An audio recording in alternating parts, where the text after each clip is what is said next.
Sa kalagitnaan ng ating gabi, isang lalaking may sakit sa pag-iisip ang nakitang pag-alagala sa barangay Bagong Silang sa Caloocan. Nabalitaan na ito'y isang araw nang nawawala at nangangailangan ng kalinga. Sino kaya ang makakasalba sa kanya sa panganib ng kalsada? Ba't napunta lang sila? Nanay makasama. Sasama ka na ba sa kanila? Ha? Sasama ka sa kanila? Bawi.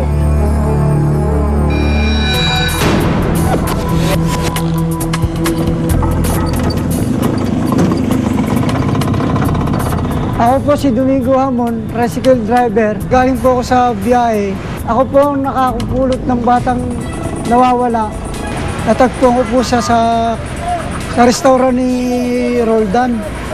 Kaya ginawa ko po, dinala ko po rin dito sa barangay para hindi na po lumayo pa yung bata na yan. Tinulungan ko siya para hindi lumayo.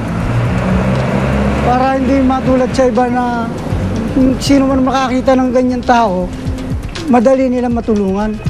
Kasi mahirap na kung saan nahupunta yung mga batang ganyan. Dinala niya rito is mga alas 2:30 o alas 3 and na matagal na ron na nakaupo ron. Tapos, tinanong nila, hindi nakapagsalita dahil special child niya. Tapos nag-voluntaryo siyang idala rito. Asawa niya. Pera mo na. Ay, nusisa namin siya. Tapos, nilabas niya yung wallet niya. Tinignan namin kung ano ang mga pagkakakilanlan sa kanya, kung saan siya nakatira. At nakita nga namin, meron siyang pagkakakilanlan, birth certificate, na pangalan niya, address niya, kung taga saan siya. At yun nga, na taga San Rafael, Bulacan siya. Meron siyang number, yun nga, hindi ko, ito, pamangkin niya siguro ito, hindi ko makontak. Pero tingin ko naman ito, ngayon lang kang kanina na ito nawala. Palagay ko. Kasi kung ilang araw na ito nawala, marumi na siya.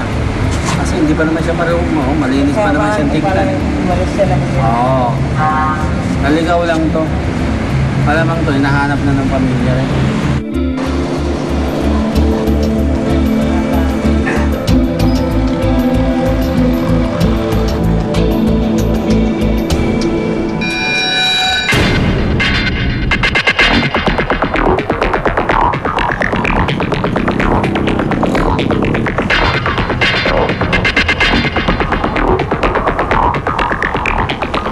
Dadali namin sa sa San Rafael, Bulacan sa kanila. Diretso na natin. Yung mga ID na nakita namin, meron siyang telephone number, tinawagan namin pero parang wala nang sumasagot. Ang naging paraan na lang na pagpunta sa kanya, ihahatid na lang ng diretso sa kanila.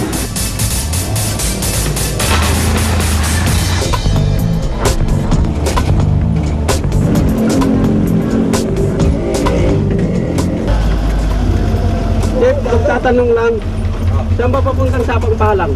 Diretso pa, malayo pa, mga 4 na barangay pa, 5.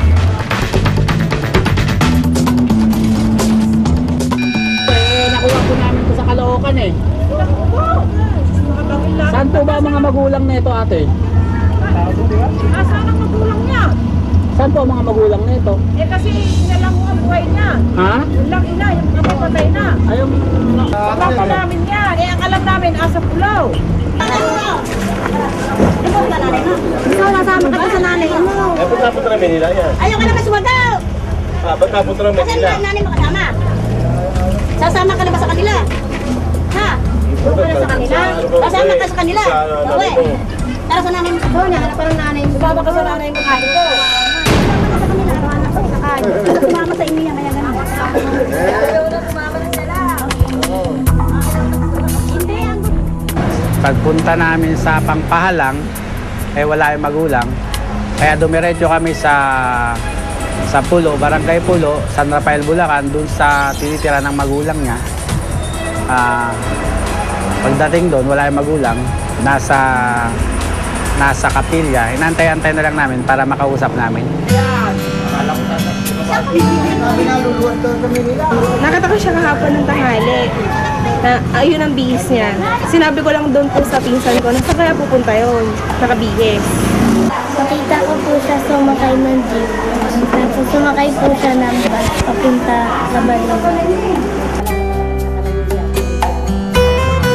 Hindi ko po alam na siya ay nawala. Kasi walang nakapagsabi sa akin na siya ay umalis. Kasi po, nagpunta siya ng Patay. At sanay naman po ako na pag sinusundo ko siya, ayaw niyang sumama sa akin at uuwi naman daw siya. Hindi ko po inaasahan na siya ay hindi pala nakauwi. Kasi nakatulog na po ako ng maaga. Bakit ka na narating doon? Ano mo saan siya sumakay? Buti na, dala yung birth certificate niya. Opo, lagi ko nang lalagay sa kanyang wallet yung kanyang picture sa kanyang pangalan. Pangalawang beses na siya. Kasi nawala siya nung sa gawin ng Ligarda. Nakarating kami ng MYRC. Nung gulit siya. Kaya wala sa normal ang kanyang... Kung minsan may ginagawa niya, hindi niya alam. At saka kahit na po siya maliit pa, ugali na niya yung umalis. Siyempre po, nagkakaroon ako ng tampo. At saka kung minsan po talaga nagagalit ako. Pero naibabalik ko yon dahil siyempre sa ganong kalagayan niya, nauunawaan ko pa rin siya. Napakaganda, napakaluwag sa aking kalooban na nakatulong sa kapwa ko. Malaki ang papasalamat ko po at kasi po kung hindi siya nakita ng barangay, baka hindi ko pa alam kung saan siya nakarating. Kaya salamat po sa barangay na may kabutihang loob na nagbalik sa akin sa anak ko. Hindi po namin makakalimutan ang ginawa niyang pagtulong sa amin. Masasabi po naman po na medyo nakapagpabaya ako. Kasi kung hindi hindi siya mawawala.